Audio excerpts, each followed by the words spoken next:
నా అన్వేషణ మాటలు హద్దులు దాటితే ఎలా ఉంటుంది?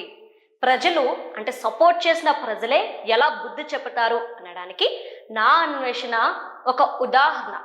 ఎందుకు అంటే నా అన్వేషణ అని ఒక యూట్యూబ్ ఛానల్ పెట్టి మొత్తం దేశాలు, రాష్ట్రాలు, ఇతర ప్రాంతాలు తిరిగి అక్కడ కల్చర్ ఎలా ఉంటుంది, ఎలా ఉంటారు అక్కడ అందరూ అనేది వీడియో తీసి ఒక మంచి ఫాలోయింగ్ అనేది క్రియేట్ చేసుకున్నాడు. ఒక మంచి ఇమేజ్ని క్రియేట్ చేసుకున్నాడు.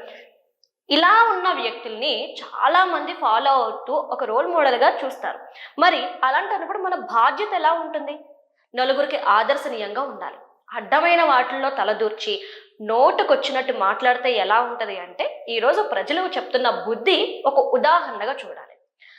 మనకు తెలుసు, శివాజీ గారు స్త్రీల పట్ల కొన్ని వ్యాఖ్యలు చేశారు. చేసిన దానికి క్షమాపణ కోరారు. అందరూ ఒప్పుకున్నారు. ఆ 2 పదాలు మీరు వాడుండాల్సింది కాదు అని. ఇది ఒక పెద్ద చర్చగా మారింది సినీ ఇండస్ట్రీలోని, అలానే ఇటు కొన్ని సంఘాల మధ్య కూడా.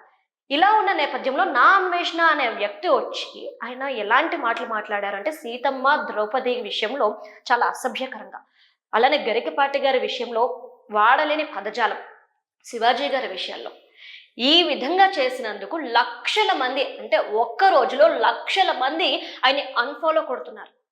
అన్ఫాలో కొట్టడం మాత్రమే కాదు, ఆయన యూట్యూబ్ ఛానల్, ఇన్స్టా, ఆ తర్వాత ఫేస్బుక్, ఇలా ఆయన సోషల్ మీడియా అకౌంట్స్ ఏవైతే ఉన్నాయో వాటన్నిటికీ కూడా రిపోర్ట్స్ కొట్టడం అనేది స్టార్ట్ అయింది. దీన్ని బట్టి మనకు అర్థం అవ్వాలి ఒకటే, ఎవరైతే మనల్ని అందలం ఎక్కిస్తారో వాళ్ళే మనల్ని పాతాళానికి దింపేస్తారో ఒళ్ళు దగ్గర పెట్టుకోకపోతే అనడానికి ఇది ఒక నిదర్శనం. అయితే ఇక్కడ అన్వేషణ గురించి మనం మరొకటి మాట్లాడాలి. అంటారు కదా, చింత చచ్చినా పులుపు చావదు అని. ఇది కరెక్ట్గా అన్వేషణకి బాగా సెట్ అవుద్ది. ఒక పక్క రిపోర్ట్స్ కొడుతున్నారు, ఒక పక్క అన్ఫాలో అయిపోతున్నారు, ఫాలోవర్స్ వెళ్ళిపోతున్నారు. నీ ఛానల్ చచ్చిపోయే స్టేజ్కి వచ్చిన తర్వాత ఆయన మీద గోపాలపురంలో ఒక కేసు కూడా నమోదైంది.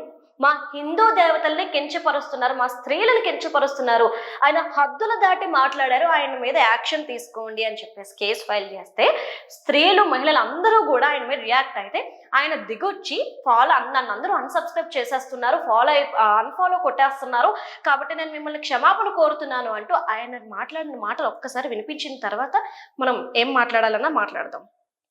ఛాన్స్ లేదు, తప్పు జరుగుతుంది కాబట్టి క్షమాపణ కోరుకుంటాను. అదే తప్పు అని ఒప్పుకుంటున్నాను కదా.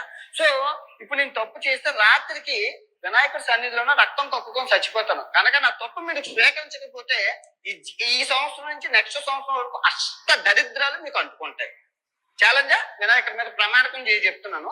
నేను తప్పు చేస్తే ఈ రాత్రికి రక్తం తప్పుకొని చచ్చిపోతాను. కానీ మీకు ఈ సంవత్సరం 26 అంతా నాలుగు మీద మధ్యలోనే అష్ట దరిద్రాలు పట్టుకొని సర్వనాశనం అయిపోతుంది. నేను చెప్తున్న తప్పుని స్వీకరించకపోతే. 2, గరికపాటి గారికి టీషర్టును ఇక్కడ తప్పు ఎవరిది తెలుసా? నాన్ వేష్ది అస్సలకే కాదు, ఇలాంటి ఎదవల్ని ఫాలో అవుతున్న ఆడియన్స్, ఫాలోవర్స్ది.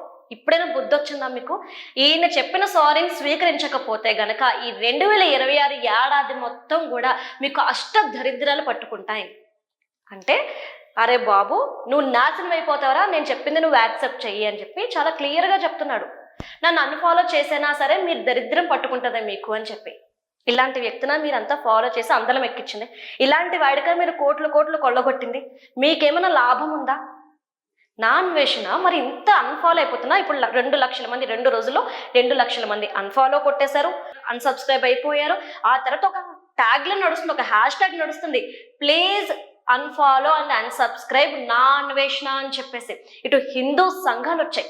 ఇంకా మరీ ముఖ్యంగా మీరు ఎలాంటి వ్యక్తిని అందలం ఎక్కించారంటే, ఈరోజు మీరు చేసిన పొరపాటు మీకే చెప్పుదబ్బైంది. ఇది కేవలం ఆడియన్స్కి మాత్రమే నేను చెప్తున్నా, ఎవరైతే వాడిని ఫాలో అవుతున్నారో వాళ్ళని మాత్రమే. ఏవయ్యా, ఇక్కడ మహిళగానే చూడాలి, కానీ మహిళకి మతాలు అంటించడం ఏంటి? ఏదైనా ఘోరం జరిగితే మహిళగా సపోర్ట్ చేయాలి. అసలు ఒక టాపిక్ని ఎక్కడికో తీసుకెళ్ళిపోయాడు, అనవసరమైన నోడుదోల ప్రదర్శించాడు, ఈరోజు చెప్పు దెబ్బ తింటున్నాడు. ఇలాంటి వ్యక్తిని చూసి చాలా మంది బుద్ధి తెచ్చుకోవాలి. ముఖ్యంగా నా అన్వేషణ అనే వ్యక్తి ఒళ్ళు దగ్గర పెట్టుకొని మాట్లాడండి. మీరు మాట్లాడింది కరెక్ట్ అని సమర్థించుకున్నారు. మళ్ళీ 2026 మొత్తం మీకు అష్ట దరిద్రాలు అంటుకుంటాయి, మీరు కష్టాలు అనుభవిస్తారు, కాబట్టి నేను చెప్పింది చెయ్యండి. ఇది నా అన్వేషణ పాయింట్ ఆఫ్ వ్యూ. అంటే ఏం చేసినా ఏం చెప్పినా నాదే కరెక్ట్, మీరంతా తప్పు అని ఆయన పాయింట్ ఆఫ్ వ్యూ. కాబట్టి ఎవరికైనా సరే మీరు ఫాలో కొట్టాలనుకున్నా, లేదంటే ఎవరినైనా మీరు హైప్ తీసుకురావాలనిపించినా ఒక్కసారి వెనక ముందు ఆలోచించండి, ఎవరిని మనం అందులో ఎక్కిస్తున్నాము అనేది. ఇలాంటి వాళ్ళకి, ఇలాంటి ఎదవలకి మనం అవకాశాలు ఇస్తే ఇలాంటి మాటలే పడాల్సి వస్తుంది. ముఖ్యంగా నా అన్వేషణ గురించి ఇంకొక మాట చెప్పాలి. ఇక్కడికైనా ఇంతకైనా ఆయన మారాలి. క్షమాపణ చెప్పినంత మాత్రాన సరిపోదు. ఎందుకంటే నువ్వు చేసిన ఒకే ఒక్క తప్పు, నీకు సంబంధం లేని వాటిల్లో నీ నోటుదోల ప్రదర్శించడం వల్ల ఈ రోజు నువ్వు ఫాలోవర్స్ ని అందరినీ కోల్పోయే పరిస్థితి వచ్చింది. ఈ రోజు రిపోర్ట్స్ కొట్టడం స్టార్ట్ అయింది. ఇదే విధంగా రిపోర్ట్స్ కంటిన్యూ అయ్యాయి అంటే నీ ఛానల్ ఎగిరిపోవడం అయితే ఖాయం. ఇది గుర్తుపెట్టుకో. కాబట్టి ఒళ్ళు దగ్గర పెట్టుకొని ఇకపై ప్రదర్శించు అని చెప్పేసి, ఇది మేమంటున్న మాట కాదు, ప్రజల నుండి వస్తున్న మాట. మొత్తం మీద చూసుకుంటే ఒక పక్క అన్ఫాలోవర్స్ అయిపోతున్నారు, కేసుల మీద కేసులు. ఇటు బజరంగ్ దళ్ వాళ్ళు కావచ్చు, లేదంటే విశ్వ హిందూ పరిషత్ వాళ్ళు కావచ్చు, గోపాలపురం లాంటి ప్రదేశాల్లో ఇప్పటికే పలు చోట్ల నా అన్వేషణ మీద కేసులు అయితే నమోదయ్యాయి. అయితే ఇంకా ఇప్పుడు ప్రజలైతే ఊరుకునే పరిస్థితుల్లో లేరు. ఎందుకు అంటే నువ్వు ఇండియాకి రా, ఫస్ట్ ఎక్కడ ఉండి మాట్లాడడం కాదు, ఇండియాకి రా, ఎవరు ఎవరిదికి వస్తారో, ఎవరు ఎవరిని అన్ఫాలో కొడతారో, ఎవరి మీద ప్రతాపం చూపిస్తారో మేము చూపిస్తాము అని చెప్పి ఇటు ఇండియన్స్ ఛాలెంజ్ చేస్తున్నారు, ముఖ్యంగా హిందువులు ఛాలెంజ్ చేస్తున్నారు. మరి ఈ ఛాలెంజ్ ని అన్వేషణ స్వీకరిస్తాడో, లేదంటే అక్కడే ఉండి ఇలాంటి వ్యాఖ్యలు చేస్తాడో, మరి నిజంగా వీళ్ళు పిలిచినట్టు ఇండియాకి వచ్చి రండి చూసుకుందాం అంటాడో అయితే వేచి చూడాలి.